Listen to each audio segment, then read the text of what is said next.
नमस्कार दोस्तों, आइए सुनते हैं आज की कहानी सोने का हार।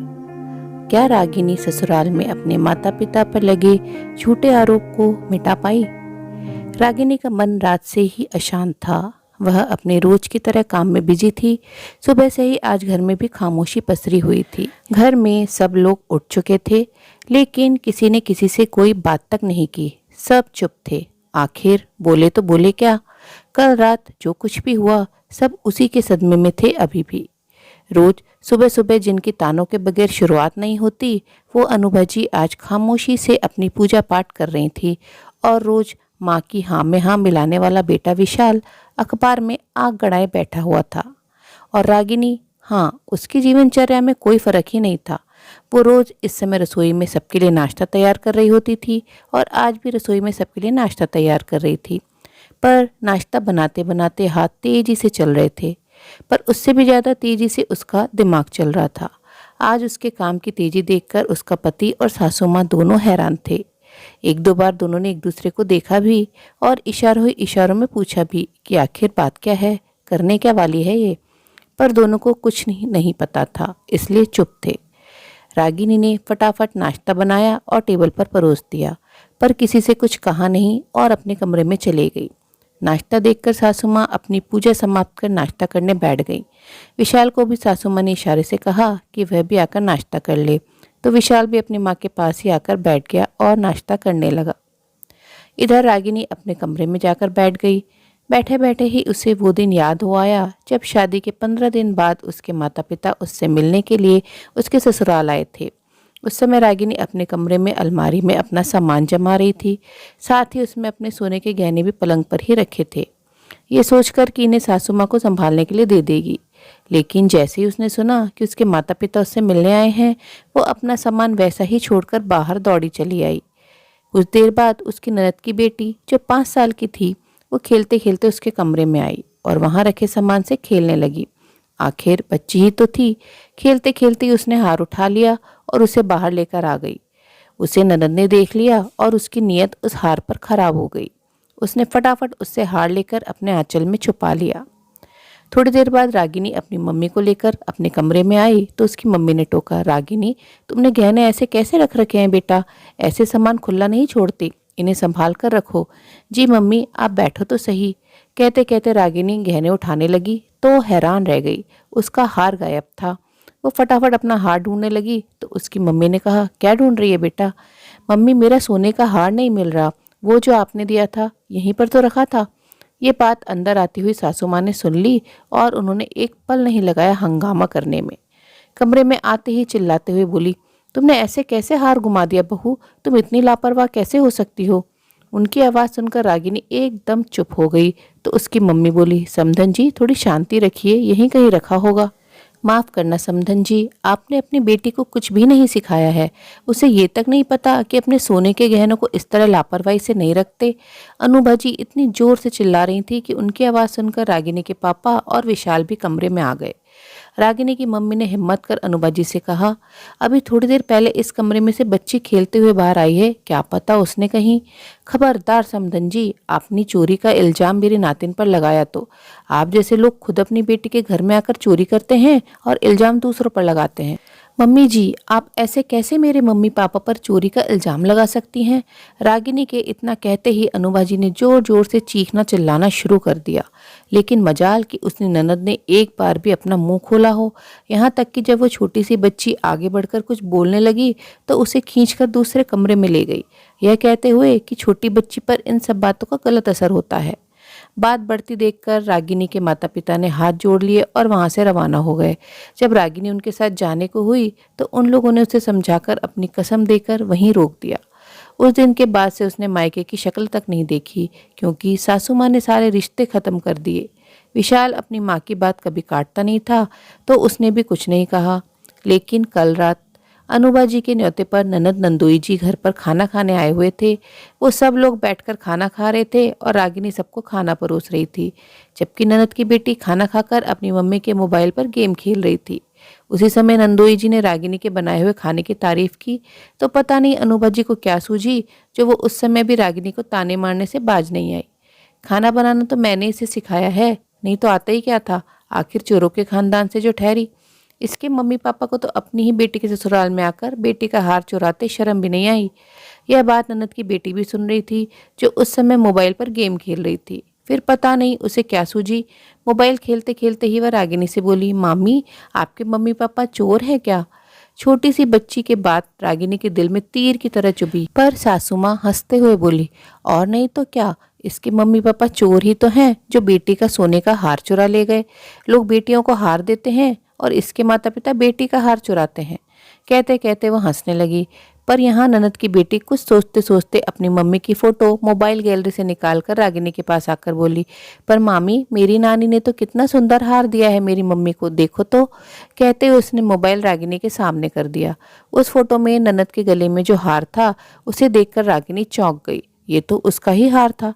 उसने गुस्से से ननद की तरफ देखा तो उसके मुंह का निवाला मुंह में ही अटक कर रह गया। समझ गई कि बेटी ने वो फोटो ही दिखाई है जिसमें उसने रागिनी का हार पहन रखा है। उसने मोबाइल लेकर अपनी सासू माँ को दिखाते हुए कहा, यह हार जीजी के पास कैसे आया सासू माँ? यह तो मेरा हार है। उस हार को देखते ही सासू माँ की भी सिट्टी पिट्टी गुम हो गई। सच में वो रागिनी का ही हार था। उन्होंने निगाह उठाकर अपनी बेटी की तरफ देखा, लेकिन उससे पहले नंदोई जी ने मोबाइल लेकर उस फोटो को देखा तो कहा, अरे मम्मी जी, ये तो आपने विशाल की शादी के तोहफे के तौर पर उसको दिया था ना। माफ़ करना नंदोई जी, ये मेरा हार है और ये वही हार है जिसके पीछे मेरे माता पिता को चोर साबित किया गया। सुनकर सबकी बोलती बंद हो गई। ननद निगाह उठाकर देख भी नहीं पाई। आज किसी से कुछ कहते नहीं बन रहा था, सब चुप थे। अपने दामाद के सामने आखिर कहते तो कहते क्या। लेकिन रागिनी ने जमकर अपनी ननद को सुनाया और इसी बात पर कल रात से सासू माँ गुस्से में है। कुछ सोचकर रागिनी उठी और अलमारी में से अपने कपड़े निकालने लगी। इधर अभी दोनों माँ बेटे अपना नाश्ता करके उठे ही थे कि रागिनी अपने कमरे में से आई। कपड़े चेंज कर लिए थे और हाथ में एक बैग था, शायद कहीं जा रही थी। उसे देखकर विशाल ने पूछा, कहाँ जा रही हो तुम? उसकी बात सुनकर रागिनी ने एक नज़र विशाल की तरफ देखा, बैग साइड में रखा, नाश्ते की टेबल पर आकर बैठ गई। एक प्लेट में खुद के लिए नाश्ता लिया और नाश्ता करने लगी। सासू माँ ने फिर इशारे से विशाल को पूछने के लिए कहा। कल रात के हादसे के बाद से ही सासू माँ रागिनी से बात नहीं कर रही थी, क्योंकि रागिनी ने उनकी बेटी को अच्छा खासा सुना दिया था। शायद अच्छा खासा नहीं, सच कह दिया था, और सच हमेशा कड़वा होता है जो लोगों को पचता नहीं है। बस अनुभा को भी सच पचा नहीं। आखिर अपनी माँ का इशारा पाकर विशाल ने दोबारा रागिनी से पूछा, मैंने तुमसे कुछ पूछा है, कहाँ जा रही हो? नाश्ता करते करते ही रागिनी ने बिना नज़र उठाए कहा, मैं अपने मायके जा रही हूँ। आखिर 2 साल होने को आए मुझे अपनी मम्मी पापा से मिले हुए। उसकी बात सुनकर अनुभा जी तिलमिला गई। सुबह से बात न करने वाली सासू माँ बोली, अच्छा उनसे तो हमने सारे रिश्ते ख़त्म कर लिए हैं, फिर क्यों जा रही है? रिश्ता आपने ख़त्म किया है, मैंने नहीं। उन्होंने मुझे जन्म दिया है, पाल पोस कर बड़ा किया है। मैं अपने माता पिता के घर जरूर जाऊंगी। आज रागिनी ने पहली बार अनुभा जी का विरोध किया था, जिससे वो बर्दाश्त नहीं कर पाई और वह गुस्से में आ गई। रागिनी के ठीक सामने जाकर खड़ी होकर चिल्लाते हुए बोली, आज बड़ा प्यार आ रहा है अपने माँ बाप पर, उनके लिए हमसे लड़ने को तैयार हो गई। भूल मत, तुझे पूरी जिंदगी इस घर में बितानी है, और याद रखना अगर तुम गई उन चोरों के घर तो फिर लौट कर मत आना। अपने माता पिता के लिए चोर शब्द सुनते ही रागिनी के तन बदन में आग सी लग गई। नाश्ता करते करते ही टेबल पर हाथ जोर से मारते हुए खड़ी हुई और अनुभा जी के बराबर चिल्लाते हुए बोली, चिल्लाइए मत, आपके बराबर चिल्लाना मुझे भी आता है। आपकी हिम्मत कैसी हुई मेरे माता पिता के बारे में इस तरह की बात करने की? चोर वो नहीं है, चोर आपकी बेटी है। खबरदार बहू, अगर तूने मेरी बेटी के लिए कुछ कहा तो वो इस घर की बेटी है, उसका इस घर पर बराबरी का हक है। क्या हुआ अगर उसने वो हार सेट ले लिया तो? इस घर के सम्मान पर उसका भी हक है।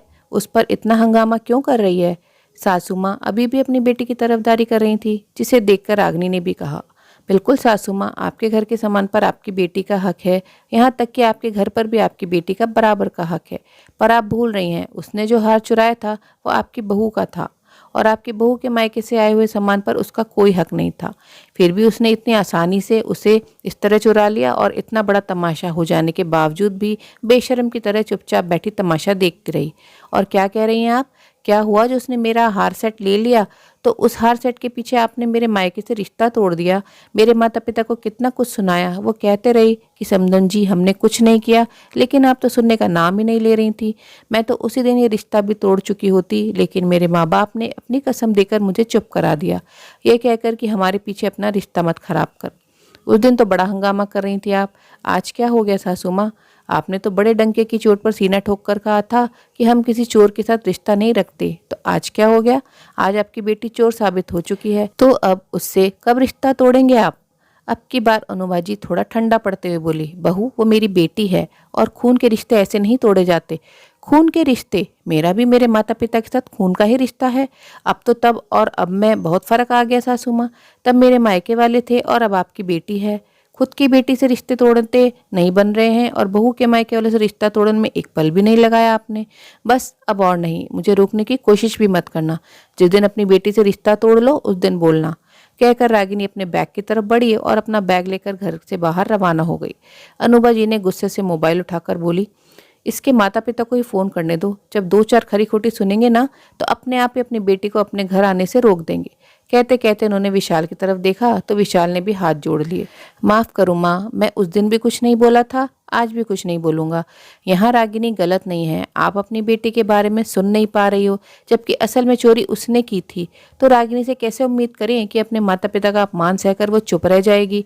माँ भगवान के लिए अपना बुढ़ापा मत खराब करो, कहकर विशाल अपने कमरे में चला गया। अनुभा जी से कुछ कहते ही न बना, क्योंकि आज पहली बार बेटे ने भी पलट कर जवाब दिया था और अनुभा जी के पास मोबाइल अब एक तरफ रखने के अलावा कोई चारा नहीं था। उनको शायद आभास हो चुका था कि काठ की हांडी बार बार नहीं चढ़ती। उम्मीद है दोस्तों कहानी पसंद आई होगी। कहानी अच्छी लगी तो अपनी राय कमेंट बॉक्स में ज़रूर साझा करें और अपने मित्रों और प्रियजनों के साथ भी शेयर ज़रूर करें। आपसे अनुरोध है, अगर आप चैनल पर नए हैं तो ऐसे ही नई नई जीवन से जुड़ी कहानियाँ सुनते रहने के लिए चैनल को सब्सक्राइब ज़रूर करें। कहानी अंत तक सुनने के लिए आप सभी का दिल से बहुत बहुत शुक्रिया। तो फिर मिलते हैं अगली कहानी में। तब तक के लिए आप लोग अपना ध्यान रखिए, खुश रहिए, ऐसे ही कहानियाँ सुनते रहिए।